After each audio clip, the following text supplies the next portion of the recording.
चलिए आइए, आपका स्वागत है अपना tech two K all question series में। तो चलिए देखते हैं first question. As per IS 4031-9088 the heat of hydration of low heat Portland cement at 7 days, मैंने फॉर 7 डेज। कहने का मतलब है क्वेश्चन का ना कि 7 दिन में लो हीट सीमेंट जो होता है ना अपना, उसका 7 दिन में कितना हीट ऑफ हाइड्रेशन होता है। तो देखिए यहाँ पे सॉल्यूशन दिया हुआ है। 7 दिन में लो हीट सीमेंट जो होता है ना, उसका हीट ऑफ हाइड्रेशन 65 क्लोरीज पर ग्राम होता है। 65 क्लोरीज पर ग्राम होता है, लेकिन वही 28 डेज में कह देगा तो 75 क्लोरी पर ग्राम हो जाता है। तो कंफर्म कीजिए आपको लो हीट सीमेंट का जो हीट ऑफ हाइड्रेशन होता है 7 दिन में कितना होता है, 28 डेज में क्या होता है। तो 7 दिन में क्या होता है, नॉट मोर देन 65 क्लोरी पर ग्राम।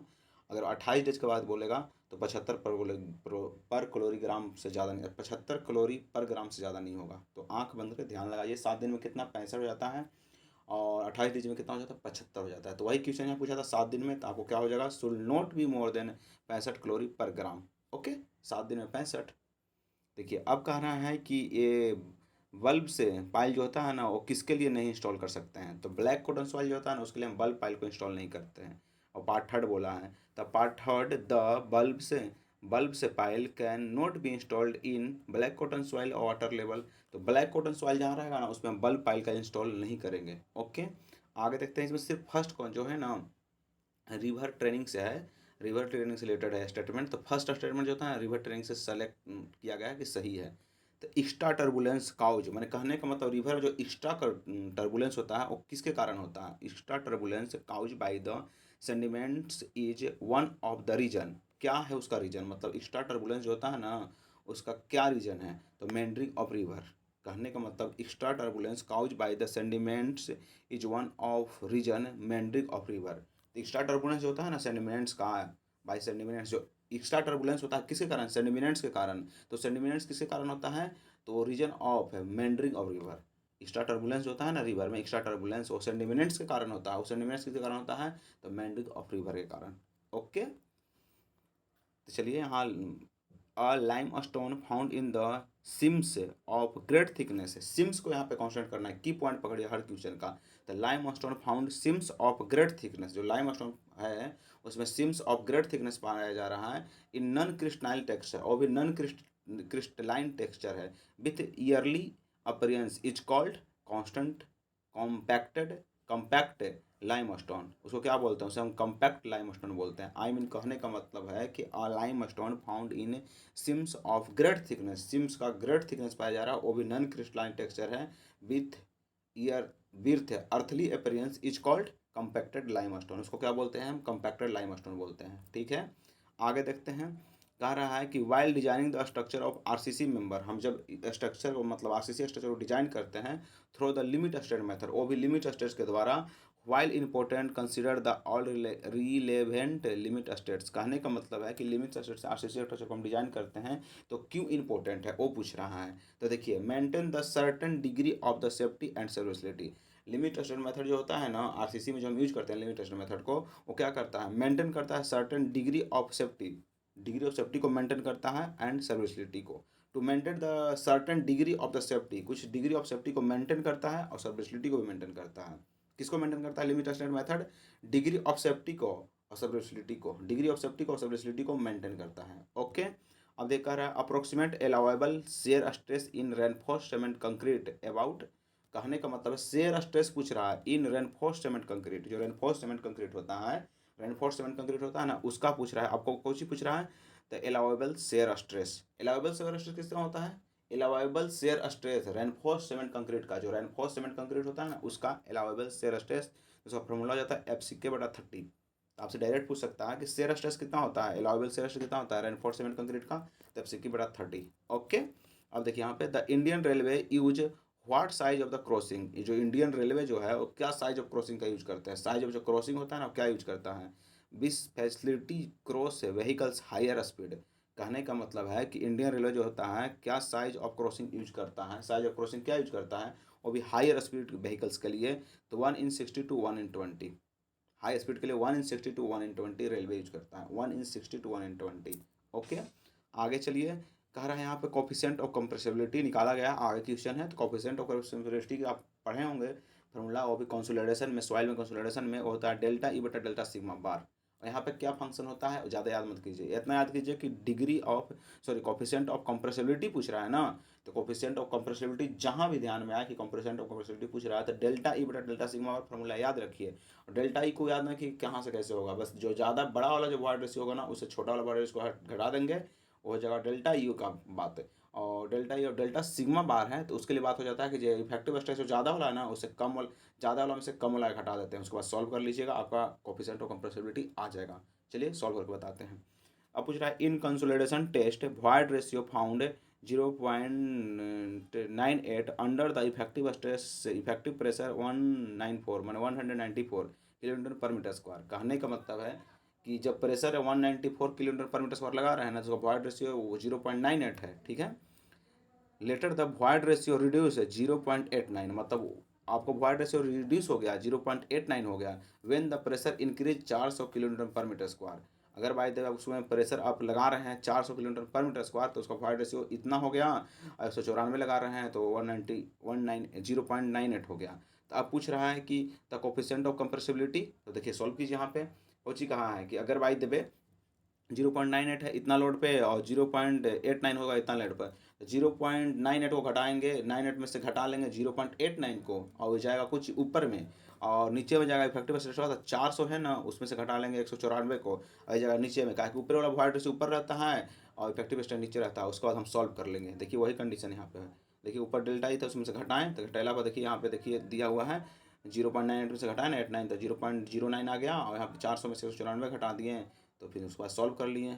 ओके, यहाँ पे अगर भाई नहीं पकड़ाएगा चेंज करने नहीं आएगा तो 436 यहाँ से पकड़िएगा तो आंसर एक ही हुआ उस तरह का। अब चलिए कर what should be the area ratio of the sample for the undisturbed samples. कहने का मतलब है what should be area ratio of the samples for an undisturbed sample. अगर भाई एरिया रेशियो पूछ रहा है किसका, अनडिस्टर्ब्ड सैंपल का। ओके, एरिया रेशियो ने पूछ रहा है, हाँ तो एरिया रेशियो पूछ रहा है किसका, तो अनडिस्टर्ब सैंपल का। तो देखिए यहाँ पे ऐसे अनडिस्टर्ब सैंपल रहेगा ना उसका एरिया रेशियो 10% का हो जाता है, उससे लेस हो जाता है। अनडिस्टर्ब का बोल रहे हैं, बाकी सब ठीक होता है। तो अनडिस्टर्ब का क्या होता है area ratio, undisturb sample, sample ये सब अच्छा नहीं है, अनडिस्टर्ब सैंपल है। तो अगर भाई अनडिस्टर्ब सैंपल रहेगा तो उसका एरिया रेशियो क्या हो जाएगा 10% या उससे कम, ठीक है। आगे देखते हैं। अगर by the way a soil sample generally can be considered undisturb if the area ratio less than equal to 10। हाँ कह रहा है यहाँ पे कोई सॉइल सैंपल लिए हैं वो अगर बाय द वे अनडिस्टर्ब है तो उसका एरिया रेशियो जो होता है 10% होगा, 10% कम होगा। अगला कह रहा है कि the area ratio for the standard spoon sample. अगर बाय द एरिया रेशियो पूछ रहा हो भी स्टैंडर्ड स्पून सैंपल का तो 10% होगा। अगर ऐसे अनडिस्टर्ब है तो हो ही जाएगा 10% 10% कम, लेकिन स्टैंडर्ड स्पून बोल दिया तो उसका एरिया रेशियो 10 हो जाएगा। उसके आगे कह रहा है फॉर सेवली ट्यूब्स आर 13.6। कहने का मतलब सेवली ट्यूब्स रहेगा तो उसका एरिया रेशियो कितना हो जाएगा, area ratio of Sevli tubes 13.5 होगा। सेवली ट्यूब्स रहेगा अगर भाई देवे सेवली ट्यूब्स ना तो उसका एरिया रेशियो 13.5। ओके, अब देखिए यहाँ पे ट्रस आ गया, ट्रस का वो फिगर देगा आपसे, क्वेश्चन पूछता है द नेम ऑफ ट्रस। तो के जैसा है ना तो इसको किंग पोस्ट ट्रस, जैसे नहीं जैसे नीचे से देखिए तो नीचे से के जैसा है ना इसको क्या बोलते हैं हम, किंग पोस्ट ट्रस बोलते हैं। तो इस तरह की फिगर रहेगा तो इसको किंग पोस्ट ट्रस बोलेंगे। चलिए आगे, ऐसा बना रहेगा डबल डंटा से, सब में सिंगल डंटा, डबल डंटा से तो क्वीन रानी, क्वीन पोस्ट ट्रस हो जाता है। अब आगे देखिए, हाँ देखिए इसमें किंग क्यों बोले, जैसे के जैसा है लेकिन एक ही लाइन दिया हुआ है तो नीचे से जुट के और बीच में ऊपर तक जाएगा ना तो उसे हम किंग बोल देते हैं। तो किंग नीचे से बीच वाला टेस्ट कर रहा है तो किंग पोस्ट ट्रस ये भी हो गया, लेकिन इस तरह से किंग ही जैसा लेकिन थोड़ा सा नीचे से उठा है तो इसको रेज्ड बोल देंगे, रेज क्रोड ट्रस बोलेंगे। उठा हुआ है तो रेज क्रोड ट्रस बोलेंगे, लेकिन इसमें बीच में नहीं जुटा हुआ है। तो इसमें देखिए एस जैसा ना, जैसे एस कैसे नीचे घूर के आता है जैसे लाइन ना बीच से कट के घूर के आ रहा है तो इसको बोलते हैं Sai source truss, Sai source truss बोलते हैं इसको। बीच में से लाइन घूर के बीच में से कनेक्ट नहीं हो रहा है, लाइन घूर के जा रहा है तो इसको साई सोर्स ट्रस बोलते हैं। ओके, लेकिन अब देखिए के जैसा रहेगा तो किंग पोस्ट ट्रस बोलेंगे, के जैसा रहेगा ना तो इसको किंग पोस्ट ट्रस बोलते हैं। ओके, आगे चलिए। देखिए यहाँ पे अगर भाई देवे के जैसा तो नहीं है, लेकिन इसमें देखिए क्रॉस मारा है बीचवा में तो वही रेज्ड क्रड, मतलब क्रॉस मारा है, क्रॉस मारा तो नीचे थोड़ी ना लाइन है, क्रॉस मार के नीचे लाइन मारा था ना, साई सोर्स बोलते हैं, जैसा बोलते हैं साई सोर्स, लेकिन इसमें क्रॉस मारा है बीचे बीचे लेकिन नीचे लाइन नहीं दिया तो उठ गया, तो उठ गया तो रेज क्रोड ट्रस बोलते हैं। ओके, अब सिंपल लिंक ट्रस किसको बोलते हैं, तो अगर भाई जब ऐसा लाइन मारा हुआ है, लाइन तो मार दी यहाँ पे, लाइन मारने के बाद इसमें कोई बीच में कनेक्टर नहीं दिया है तो लिंक टाइप का हो गया, तो लिंक सिंपल लिंक ट्रस बोलते हैं। ओके, और होवेल ट्रस किसको बोलते हैं, तो देखिए होवेल ट्रस है ना, से मतलब लाइन से एक बैग गया लेकिन बीच में कनेक्ट हो गया तो होवेल बन गया, इसको होवेल ट्रस बोलते हैं। ओके, अब इधर देखिए फैन लिंक ट्रस किसको बोलते हैं, तो फैन लिंक ट्रस जो है ना ऐसे ही जाया है, बीचों से लाइन खींच दी है ऐसे, तो फैन लिंक ट्रस बोलते हैं। ओके, आगे चलते हैं। देखिए सुपर एलिवेशन से रिलेटेड बहुत सारे ऐसे पॉइंट आ गया, तो देखिए ई प्लस एफ है और यहाँ पे भी ई प्लस एफ है, तो ई प्लस एफ है होता है सुपर एलिवेशन फार्मूला आप भी जानते हैं, तो ई प्लस एफ बराबर पी बटा डब्ल्यू, ई प्लस एफ बराबर वी स्क्वायर बटा 127 आर, तो क्या होगा, तो उसमें देखिए E plus F V square बटा जी आर रहेगा, तो मीटर पर सेकंड में होगा, भी जो मीटर पर सेकंड में होगा, वी से पता चलेगा कौन फार्मूला कैसा है, तो ई प्लस एफ और वी स्क्वायर बटा जी आर है, समझिए कि वेलोसिटी जो होता है ना मीटर पर सेकंड में हो जाएगा, वही कह देगा E plus F V square बटा में 127 आर रहेगा, तो वी समझ लीजिए कि किलोमीटर पर हावर में हो जाएगा, यानी ई प्लस एफ है लेकिन वी स्क्वायर बराबर में ई प्लस एफ बराबर में वी स्क्वायर बटा 127 आर, तो वी को चाहिए होगा किलोमीटर पर हावर में हो जाएगा। ओके, देखिए इसमें वी वेलोसिटी होता है, आर रेडियस होता है, ई हो जाता है ना होता है सुपर एलिवेशन हो जाता है, एफ हो जाता है फ्रिक्शन हो जाता है, तो आप पढ़े होंगे ट्रांसपोर्टेशन में जाए एफ जो है कोफिशिएंट ऑफ लेटरल फ्रिक्शन कितना होता है, तो 0.15 हो जाता है, और कोफिशिएंट ऑफ लॉन्गिट्यूडनल पूछेगा तो 0.35 से 0.40 तक हो जाता है, तो लेटरल पूछेगा तो 0.15 होगा, coefficient of the lateral friction कितना होता है, coefficient of the lateral friction 0.15 होता है, लॉन्गिट्यूडनल कहेगा तो 0.35 से 0.40 तक हो जाएगा। ओके, अब देखिए यहाँ पे इक्विलिब्रियम सुपर एलिवेशन क्या होता है, वो देखिए, तो इक्विलिब्रियम सुपर एलिवेशन जो होता है ना कि उसमें जब फ्रिक्शन जो होता है निगलेक्ट करके चलते हैं, इक्विलिब्रियम सुपर एलिवेशन में फ्रिक्शन को हम निगलेक्ट करके चलते हैं, लेकिन इक्विलिब्रियम सुपर एलिवेशन का फॉर्मूला क्या होता है, तो वी स्क्वायर बटा 127 आर। ओके, अब यहाँ पे मिक्स्ड ट्रैफिक कंडीशन रहेगा तो क्या होगा, जैसे mixed traffic condition the super elevation is calculated corresponding to 75% of design speed and neglecting the role of the friction. इसमें मिक्स ट्रैफिक रहेगा ना तो super elevation calculator corresponding to 75%, जो सुपर एलिवेशन को मतलब मिक्स ट्रैफिक कंडीशन में super elevation calculator corresponding to 75% design speed and neglecting the role of the friction, इसमें neglect करते हैं 75% रोल कर निगलेक्ट कर देते हैं। ओके, अब जैसे maximum super elevation is given by, तो मैक्सिमम सुपर एलिवेशन कौन देता है, अर्बन रोड, प्लेन और रोलिंग ट्रेन और हिली ट्रेन, इसमें कह रहा है मैक्सिमम सुपर एलिवेशन गिवन कितना था, अर्बन रोड के लिए हम 4% लेते हैं, प्लेन एंड रोलिंग ट्रेन के लिए 7% लेते हैं और हिली ट्रेन के लिए 10% लेते हैं, तो आपसे डायरेक्ट पूछ सकता है कि अर्बन रोड के लिए मैक्सिमम सुपर एलिवेशन कितना होता है, तो 4%, प्लेन एंड रोलिंग ट्रेन के लिए मैक्सिमम सुपर एलिवेशन कितना होता है 7%, हिली ट्रेन के लिए कितना हो जाता है मैक्सिमम सुपर एलिवेशन, तो 10%। ओके, यहाँ पे 7% बोला था 0.04 बोल सकते हैं, 4% तो 0.04 बोल सकते हैं, 7 है तो 0.07 बोल सकते हैं, यहाँ पे 10 है तो 0.1।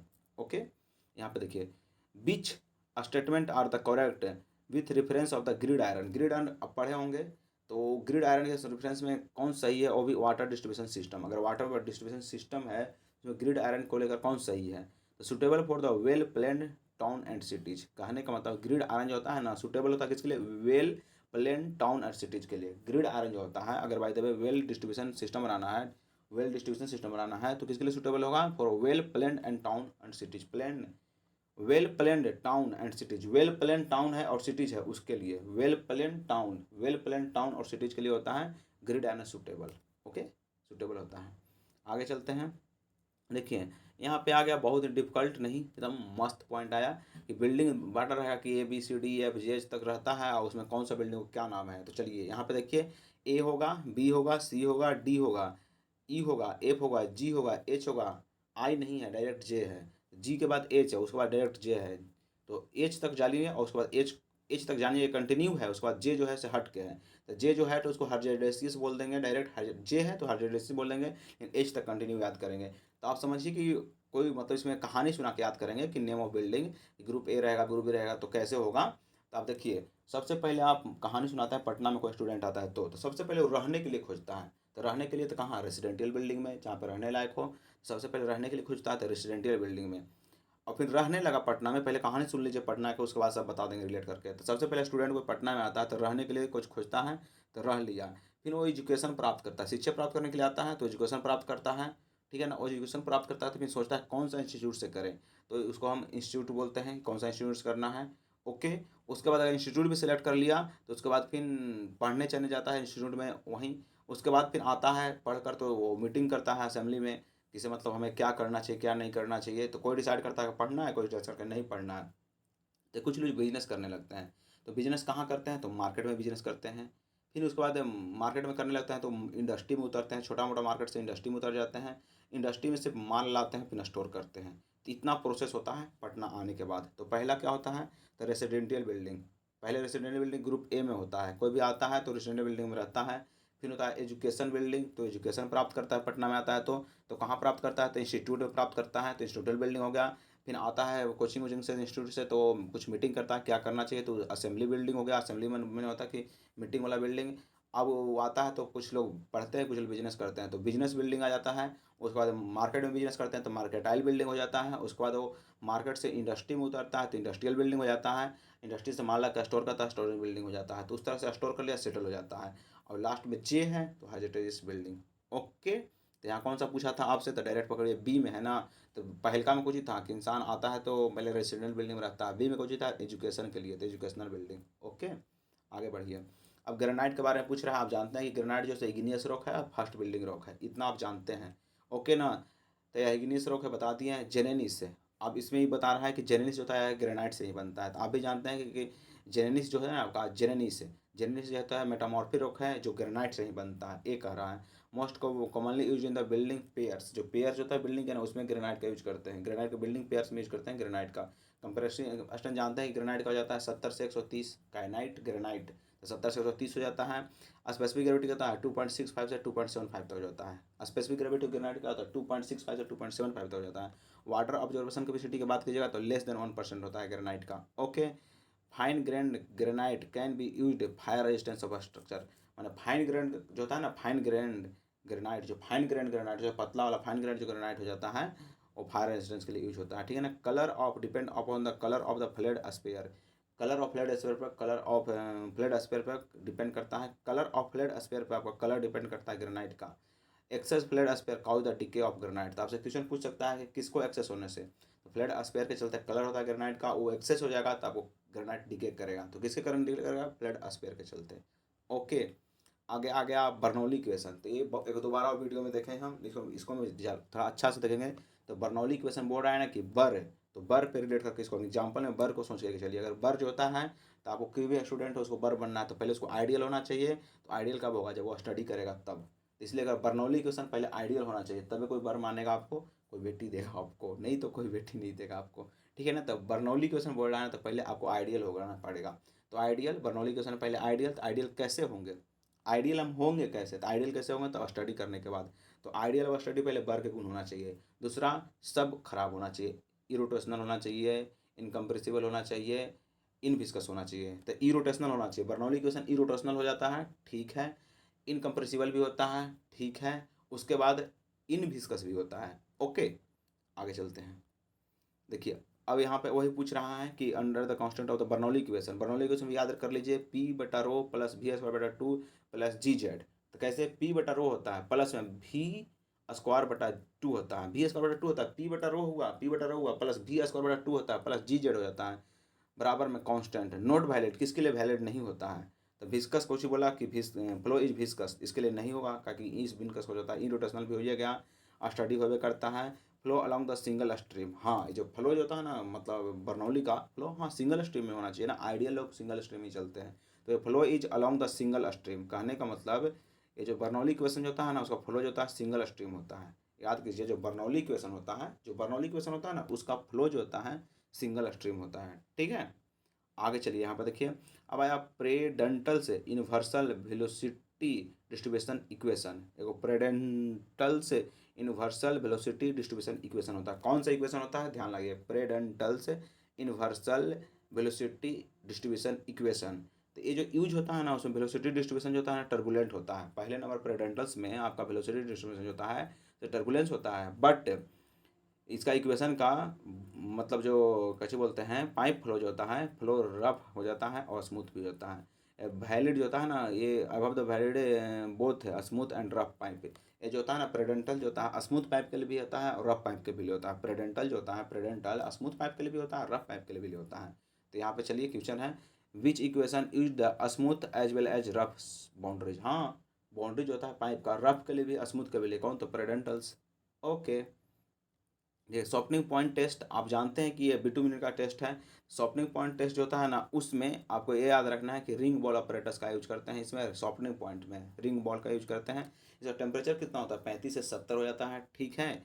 और इसमें रोड के लिए जो होता है ना 40 डिग्री से ज़्यादा भी होता है। तो वही यहाँ क्वेश्चन पूछा गया था, softening point test on bitumen the use of road construction at the plain where the maximum temperature 40 degree should be greater than 40 degree centigrade. मैंने कम से कम 40 डिग्री है तो उसको मैं सॉफ्टनिंग पॉइंट टेस्ट में 40 डिग्री से ज़्यादा भी हो सकता है, वो कह रहा है। अब आगे देखिए यहाँ पे, यहाँ पे आपको ड्राई डेंसिटी के लिए एक मतलब क्वेश्चन पूछा गया है, हमेशा रिपीट होता रहता है इसलिए इसको डाला गया है। अ soil has bulk density, bulk density gamma 2.3 ग्राम पर सेंटीमीटर क्यों दिया है, and water content 15%, the dry density of the soil. Dry अगर बाय द बल्क डेंसिटी और वाटर कंटेंट देने रहेगा तो इसके लिए ड्राई डेंसिटी का फॉर्मूला हो जाता है गामा बटा 1+W। तो गामा में आप जाने हुए उसमें बल्क वही गामा में कुछ होगा, गामा में देख लीजिए आपको वही बल्क डेंसिटी होगा, तो बल्क डेंसिटी पुट कीजिए 2.3। वाटर कंटेंट को आप परसेंटेज में है तो उसको चेंज करिए नेचुरल में, तो चेंज करेंगे तो 15%, तो 0.15% होगा, तो 1 + 0.15% और 2 बटा ऊपर में 2.3। अब सॉल्व कर लीजिए, आ जाएगा। आगे चलिए, अब कह रहा है according to the IS 456 the thickness of RCC footing on the soil. Soil कहेगा तो इसी 150 पे आ जाइए आप। Thickness of the RCC footing, thickness of RCC footing, RCC जो फुटिंग होता है ना उसका थिकनेस पूछ रहे हैं। सो वो सॉइल पे, on the soil it's as kept less than 150 mm। कहने का मतलब है thickness of RCC footing, RCC जो फुटिंग होता है ना थिकनेस सॉइल पे कितना होता है? 150 mm होता है। तो वहीं पे यहाँ डिटेल में दिया हुआ है कि अगर भाई पूछ दे आपसे कि थिकनेस पूछ दे आपसे यहाँ पे, तो यहाँ पे देखिए कहना है कि in the reinforced and plain concrete footing in the thickness of the edge shall not be less than 150 mm footing of the soil. Soil का फुटिंग पर 150 से कम नहीं होना चाहिए। लेकिन अलग एक और दिया है, for footing of the piles thickness of the edge shall not be 300 mm। Footing of the pile, pile जो होता है ना फुटिंग ऑफ द पाइल, तो उसे 300 से कम नहीं होना चाहिए। अगर थिकनेस से पूछ रहा है आपको RCC फुटिंग का, अगर बाय द वे सॉइल है तो उसके लिए 150 mm, वही थिकनेस ऑफ द पाइल है, सॉइल नहीं है पाइल है, तो उसके लिए 300 mm। Okay, load factor is defined as, load factor के लिए फॉर्मूला क्या होता है? तो लोड की बात हो रहा है ना, तो लोड ऊपर ही रखेंगे, रेशियो होगा तो लोड फैक्टर, तो लोड ऊपर ही रखेंगे, बाकी रेशियो में नीचे जाएगा। तो ratio of collapse load to the working load, यही तो होता है लोड फैक्टर का डिफाइन किया हुआ है ना। लोड फैक्टर डिफाइन करते हैं उसमें क्या होता है? Ratio of collapse load to the working load, sorry working load, हाँ। तो कोलैप्स लोड बोला है ना, लोड फैक्टर, तो ratio of the collapse load to the working load. Load factor पूछ दिया तो बढ़िया से बढ़िया लीजिए ना फैक्टर, तो लोड फैक्टर पूछा ना, तो collapse load to the working load, load factor तो collapse load to the working load. Okay, आगे चलते हैं।